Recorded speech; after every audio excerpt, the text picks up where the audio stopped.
Hello viewers, welcome to my botanical viz. আশা করি আপনারা সবাই ভালো আছেন, আমিও ভালো আছি। এই যে দেখুন আমার বাগানের আর এক রকমের গোলাপ গাছ, ফুলের রানী গোলাপ। এটা সৌন্দর্যই আলাদা। এই যে দেখুন এত গরমের মধ্যেও কুড়ি আসছে, ফুল ফুটছে। এই গাছে দুবেলা করে জল দিতে হয়, সকালে আর বিকেলে। আর এই গাছের যত্ন হিসাবে আমি প্রতি সপ্তাহে খোল ভেজানো জল দেই, আর নিম তেল স্প্রে করে দেই সপ্তাহে। আর এই মাটি তৈরি করেছি আমি 50% বাগানের মাটি, 30% কম্পোস্ট, 20% কোকোপিট দিয়ে।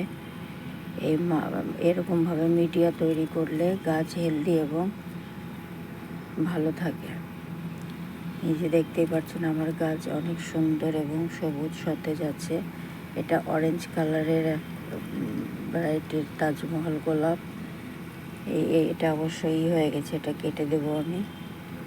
আপনারা খুব সহজেই ছাদ বাগানে গোলাপ চাষ করতে পারেন। গোলাপ ফুল বাগানে থাকলে সৌন্দর্য আলাদা লাগে। আজকে আসি, টাটা।